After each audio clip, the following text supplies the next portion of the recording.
வணக்கம் சார். வணக்கம். சொல்லுங்கம்மா. அ இந்திய பங்குச் சந்தை செப்டம்பர்ல இருந்தே ஒரு இறக்கத்த சந்திச்சிட்டு இருந்தத பார்த்தோம்.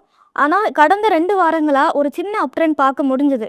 ஸோ இந்த அப் ட்ரெண்ட் கன்சிஸ்டன்ட் ஆனது தானா? இல்ல ஒரு ஷார்ட் கம்மிங் ராலி அப்படின்னு எடுத்துக்கலாமா? இந்த ராலிய எப்படி புரிஞ்சுக்கலாம் சார்? இந்த ரேலிய வந்து 2 பாசிட்டிவ் நியூஸ் இருந்ததுனால இந்த ரேலி வந்துச்சு. முதல் பாசிட்டிவ் நியூஸ் பார்த்தீங்கன்னாக்கா, ஸ்டாக் மார்க்கெட்ல இருக்கிற ஹை நெட்வொர்க் இண்டிவிஜுவல்ஸா இருக்கட்டும், இல்ல நம்ம மியூச்சுவல் ஃபண்ட் மேனேஜர்ஸா இருக்கட்டும், கார்ப்பரேட் எர்னிங்ஸ் ரிவைவ் ஆகுதுன்ற ஒரு பெரிய ஒரு சென்டிமென்ட் அது. ஃபைனான்ஷியல் இயர் 26க்கு எர்னிங்ஸ் வந்து ரொம்பவே நல்லா இம்ப்ரூவ் ஆயிட்டு இருக்கிறது விசிபிளா தெரியுது.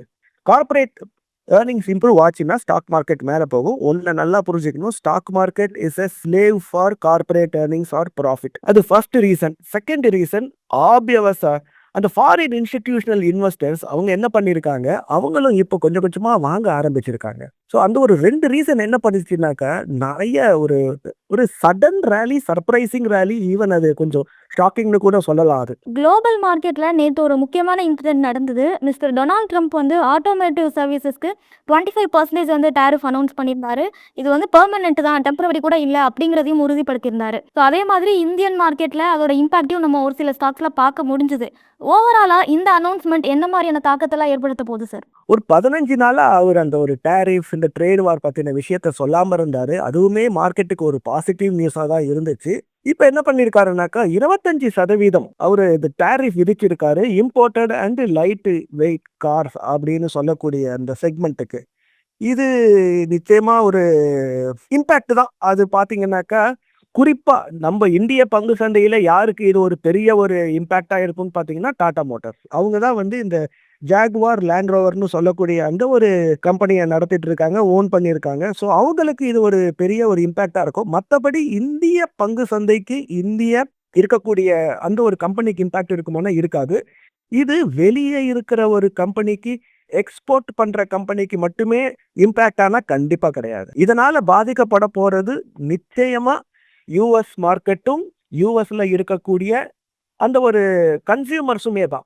இப்போ ஒரு ஜெனரல் மோட்டார்ஸா இருக்கட்டும், இல்ல ஃபோர்டா இருக்கட்டும். அவங்க என்ன பண்றாங்க? அவங்களும் வந்து அங்க இருக்கிற ஒரு இண்டஸ்ட்ரிய வச்சு யுஎஸ்லயே வந்து மேனுஃபேக்சர் பண்றாங்க. ஆனா அவங்க என்ன பண்றாங்கன்னாக்கா, அந்த ஒரு பார்ட் அத என்ன பண்றாங்க? மெக்சிகோ, கனடா, ஏசியா இத மாரியான ஒரு இடத்துல இருந்து வாங்குறாங்க. இது பேரு தான் வந்து சப்ளை செயின். ஒரு கார் உருவாகுதுனாக்கா 100% அமெரிக்கால இருந்து மட்டுமே உருவாகல. இந்த டாரிஃப் வந்து இம்போர்ட் பண்ணக்கூடிய பார்ட்ஸுக்குமே என்ன ஆகுதுனாக்கா, அந்த டாரிஃப் அட்ராக்ட் ஆகுது. கன்சியூமருக்கு கண்டிப்பா காரு விலை ஏற்றம் இருக்கும். அதனால தான் பார்த்தீங்கன்னாக்கா, டாடா மோட்டார்ஸ் மட்டும் இல்ல. டாடா மோட்டார்ஸ் அன்னைக்கு ஒரு 5% அன்னைக்கு வீழ்ச்சி அடைஞ்சது. யுஎஸ்ல இருக்கக்கூடிய ஜெனரல் மோட்டார்ஸுமே பார்த்தீங்கன்னா, 3% வரைக்கும் வந்து வீழ்ச்சி அடைஞ்சுச்சு. ஏன்னா, இந்த ஜெனரல் மோட்டார்ஸ்ன்னு சொல்லக்கூடியது ஜீப், கிரைஸ்லர் இது மாரி வேரியஸ் பிராண்ட்ஸ என்ன பண்றாங்க, அவங்க வச்சுட்டு இருக்காங்க அவங்க. ஸோ இது வந்து நமக்கு மட்டுமே ஒரு பாதிக்கக்கூடிய ஒரு நியூஸ் இல்ல. யுஎஸ்ல இருக்கக்கூடிய கன்சியூமருக்கும் பாதிக்கப்படக்கூடிய ஒரு இம்பாக்ட் ஆகக்கூடிய ஒரு நியூஸ் இது. அதே மாதிரி இந்த ஆட்டோமோட்டிவ் காம்போனன்ட்ஸ் எல்லாம் தயாரிக்கிற நிறுவனங்களுக்கும் இது ஒரு சின்ன நெருக்கடியை ஏற்படுத்தும் அப்படின்னு எல்லா எக்ஸ்பர்ட்ஸும் சொல்றாங்க. அப்படி இருக்கும்போது இந்தியால அதோட பெர்சன்டேஜ் எந்த அளவுக்கு இருக்கு? ஷேர் மார்க்கெட்டை தாண்டி இந்தியன் எக்கானமிக்கு இது ஏதாவது டிஸ்டர்ப் பண்ற மாதிரியான நியூஸா சார்? இந்தியா பெரிய ஒரு மேனுஃபேக்சரிங் எக்ஸ்போர்ட் வல்லரசான்னு கேட்டா இல்லை.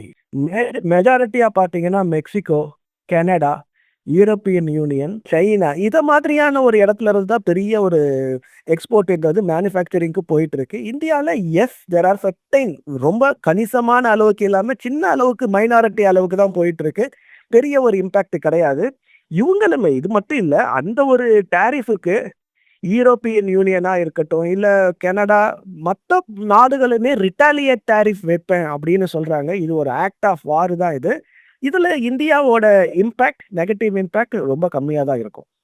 அ இந்த காம்போனன்ட்ஸ்க்கான வரியெல்லாம் ஏறுறதுனால, யுஎஸ்லயே புரொடக்ஷன் ஸ்டார்ட் பண்ணலாம் அப்படின்னு இந்த கார் கம்பெனிஸ்லாம் திங்க் பண்றதுக்கான வாய்ப்பு இருக்கா? அப்படி நடந்தா அது என்ன மாரி தாக்கம் ஏற்படுத்தும் சார்? இருக்காது, நிச்சயமாக இருக்காது. எதனாலனாக்கா, மிஸ்டர் டொனால்டு ட்ரம்ப் நெறைய பாலிசிகள ரொம்ப வேகமா வந்து மாத்திக்கிட்டே இருக்காரு. இப்போ நம்ப வேற ஒரு இடத்துல போயிட்டு ஒரு பெரிய இன்வெஸ்ட்மென்ட்ட போட்டு நம்ம ஒரு இண்டஸ்ட்ரிய வைக்கணும் அப்படின்னாக்கா, அந்த ஒரு பாலிசி கன்சிஸ்டன்சிய எல்லா கார்ப்பரேட்ஸும் எதிர்பார்ப்பாங்க. அந்த ஒரு கவர்ன்மெண்ட் என்ன பண்ணணும், ஒரு 15 வருஷத்துக்கு 10 வருஷத்துக்கு அந்த ஒரு பாலிசியை மாற்றக்கூடாது. இப்போ நான் வரி விலக்கு கொடுக்குறேன்னு சொல்லிட்டு 2 வருஷம் கழிச்சு நான் வரி விலக்கு கொடுக்க மாட்டேன்னாக்கா அது இங்கே இன்வெஸ்ட் பண்ணுற கம்பெனிக்கு ஒரு பெரிய ஒரு பாதிப்பை ஏற்படுத்தும். இந்த ஒரு ரீசன்னாலேயே இந்த ஒரு பாலிசி இன்கன்சிஸ்டன்சி ட்ரம்ப்போட அந்த ஒரு கவர்மெண்ட்ல இருக்கிறதுனால நிறைய கம்பெனிகள் உடனடியா எடுத்துட்டு போயிட்டு அங்க ஒரு இண்டஸ்ட்ரியை தொடங்குறதுன்றது ரொம்பவுமே சேலஞ்சிங் டிஃபிகல்ட்டி இருக்கு. அதே மாதிரி ஃபார்மசூட்டிக்கல் செக்டருக்கும் வந்து டாரிஃப் அனௌன்ஸ்மெண்ட் நடந்திருக்கு. ஸோ இது எப்படி பாதிக்கப்பட போகுது சார்?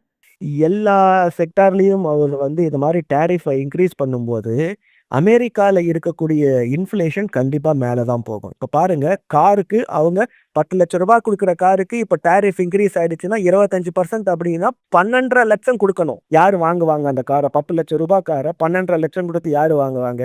அப்ப என்ன ஆகும்னா டிமாண்ட்ல ஒரு தேக்கம் ஏற்படும். இதே மாதிரி எசென்ஷியலா இருக்கக்கூடிய ஃபார்மா, எஃப்எம்சிஜி நிறைய இந்த மாதிரி டேரிஃப் இன்க்ரீஸ் பண்ண என்ன ஆகும்னாக்கா யூஎஸோட ஜிடிபி கன்சம்ஷன் கம்மியாகும், யூஎஸோட இன்ஃப்ளேஷன் அதிகமாகும்.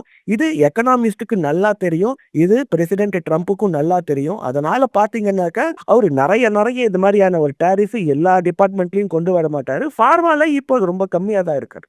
நம்ம ஆட்டோ இருக்கிற அளவுக்கு, ஆட்டோ செக்டார்ல இருக்கிற அளவுக்குலாம் இல்லை.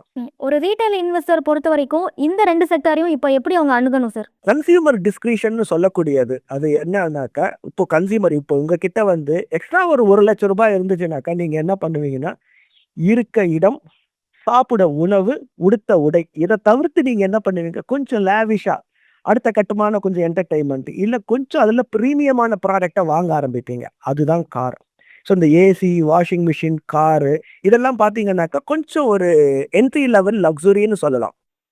இன்னைக்கு பார்த்தீங்கன்னாக்கா நம்ம மிடில் கிளாஸ் கன்சூமர்ஸ் கிட்ட அந்த டேக்ஸ் எக்ஸப்ஷன்ல நிறையவே இந்த பணப்புழக்கம், லிக்விடிட்டி அதிகமாக இருக்கு. ஸோ ஆட்டோமோட்டிவ் செக்டார் இந்த வரி விதிப்புகள் இருந்தாலும், டேரிஃப் இருந்தாலும் இந்தியாவில் இருக்கக்கூடிய டிமாண்டே கன்சிஸ்டண்ட்டாக மேலே போகும். நீங்கள் ஒரு ரீட்டைல் இன்வெஸ்டர் அடுத்த ஒரு 3லேருந்து 5 வருஷத்துக்கு நான் ஒரு நல்ல செக்டாரை பார்க்குறேன், எனக்கு ஒரு ப்ராஃபிட் வேணும்னா உங்களோட ரேடாரில் ஆட்டோமோட்டிவ் செக்டாரை கண்டிப்பாக வையுங்க. ஏன்னா லாஸ்ட் ஒரு 3 இயர்ஸாகவே ஒரு ஃபேர் வேல்யூவேஷனில் இருந்துகிட்டு இருக்கு. டிஸ்கிரிஷனரி கன்சப்ஷன் நிச்சயமாக மேலே போயிட்டு இருக்கு.